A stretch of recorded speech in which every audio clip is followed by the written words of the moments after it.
De regreso aquí en su revista de Sol a Sol. Bueno, y tenemos nuestro siguiente invitado. Él es José Mejía, quien está con nosotros, asesor financiero para abordar el tema fondo de emergencia. ¿Qué es el fondo de emergencia?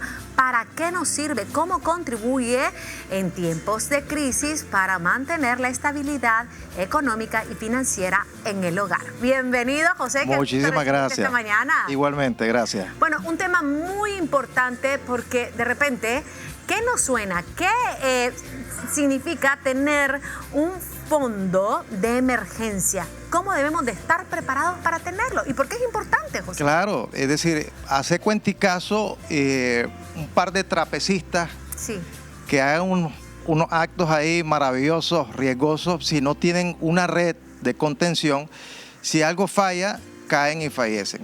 Exactamente pasa lo mismo con la finanza.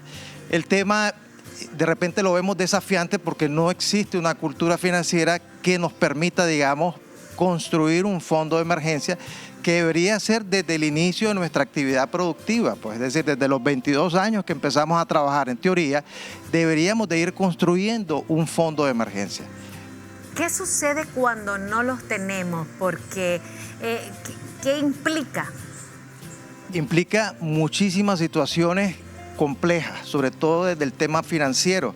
Te voy a contar, yo anteriormente me quebré 3 veces, en 3 ocasiones, es decir, las últimas 2 fue en el 2000 y 2009, por falta de previsión financiera. Es decir, tú estás montado en un estándar de vida que normalmente consume todos tus ingresos y en el momento que tú pierdes esa fuente de ingresos se empiezan a complicar las cosas. Pierdes carro, pierdes casa, en el caso que tengas una deuda y estés pagando con el banco, o se te dificulta el tema de la renta de la casa, o se te dificulta el pagar el colegio privado de los chavalos, o se te dificulta un montón de cosas, ¿no? Entonces, el colchón financiero o la reserva de emergencia es precisamente para eso.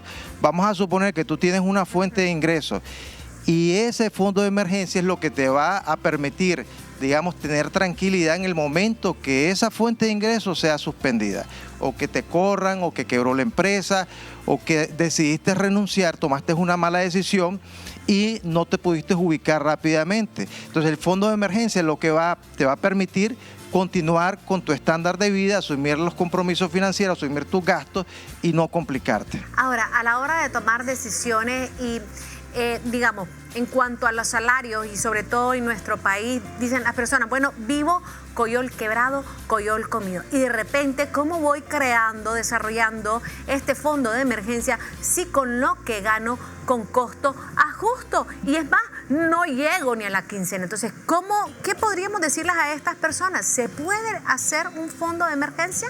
Totalmente, eso es un paradigma que te limita financieramente y no es cierto, es decir, de hecho es como un mito urbano, coyol quebrado, coyol comido. Eso inclusive te permite montarte en un estilo de vida que es muy dañino financieramente.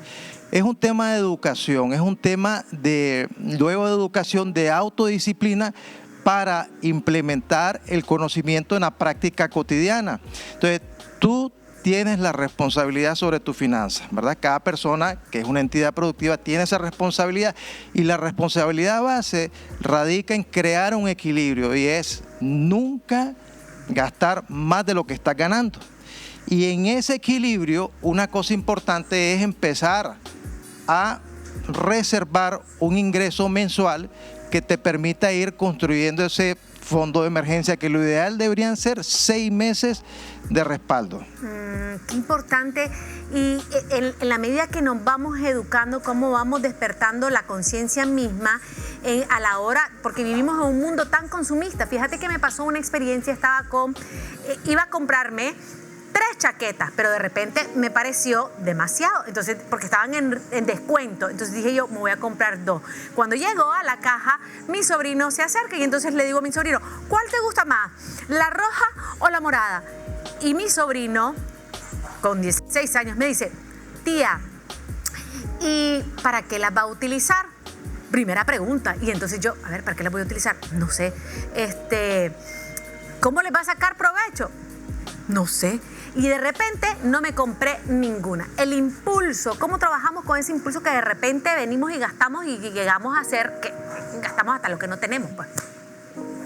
Autodisciplina, conciencia financiera, educación y tener claridad de lo que tú quieres. Obviamente, dentro de esa, digamos, dentro de esa forma de gestionar tus finanzas necesitas una estructura y es un presupuesto.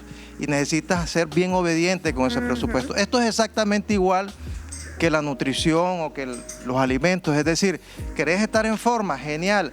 Aliméntate de la forma correcta, no te excedas en los alimentos, haz ejercicio, etcétera, para tener un equilibrio entre las calorías que consumes y gastas. Esto es exactamente igual. ¿Pero qué se requiere para todo esto? Autodisciplina. Si no tienes autodisciplina y quieres bajar de peso, va a ser imposible. Si no tienes autodisciplina y quieres tomar control de tu finanza, va a ser imposible también. Es exactamente el mismo patrón para construir salud y para construir la parte financiera. Y hablando de construcción, ¿cómo construimos entonces esos primeros pasos que tenemos que dar, además de autodisciplinarnos? ¿Cómo podemos agendar ya ese comienzo de dar los primeros pasos para hacer el fondo de emergencia? Es decir, ¿cuánto tenemos que destinar de nuestro salario? Si lo tenemos que hacer, hacerlo de manera constante. ¿Cómo es el procedimiento, José? Sí, si nunca has construido un fondo de emergencia va a ser sumamente desafiante. Ajá. Y entonces, empezar hoy. Pero bueno, tengo deuda, estoy súper endeudado con costo como. Perfecto, genial, no importa, pero no puedes posponer esta decisión de empezar a construir hoy tu fondo de emergencia. Y entonces tienes que reestructurar toda tu parte financiera y empezar con un presupuesto donde tú apartes al menos el 5%, si tu situación financiera en este momento está complicada, como mínimo el 5% de tu ingreso, y ponerlo es decir, como prioridad dentro de tu presupuesto. Es decir, ¿le damos prioridad al pago de la luz, sí o no? Sí. ¿Le damos prioridad al pago del agua, sí o no? Ok, perfecto. Entonces, por encima de eso, tiene que ir ese 5%. Tienes que darle prioridad. Si no le das prioridad hoy, lo vas a posponer. No, cuando esté bien no va a llegar. Es como cuando tú digas, cuando esté delgado voy a hacer dieta. Eso no va a pasar. Y esto es exactamente igual. Entonces, tienes que enfrentarte a esa realidad y asumir responsabilidad y control.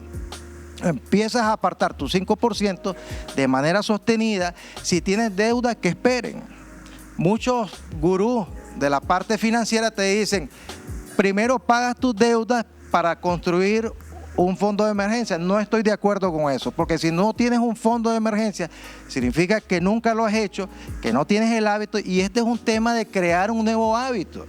Y es decir, un hábito destructivo financieramente lo tienes que sustituir por un hábito que te vaya a permitir construir tu parte financiera o reconstruir tu parte financiera. Entonces tienes que arrancar el día de hoy, no mañana. Excelente, muchísimas gracias, José. Definitivamente tenemos que tener muy bien esos graneros. Recordemos que están los 7 años de la vaca, sí, es bíblico, gorda y las vacas flacas. Pues bien, vamos a mantener muy llenitos esos graneros con ese fondo de emergencia. Muchísimas gracias, José. Te agradecemos por la información transmitida, este conocimiento. Recordemos que estamos en este proceso de aprender haciendo, así que comencemos hoy, como lo decía José. Ya regresamos luego de esta pausa.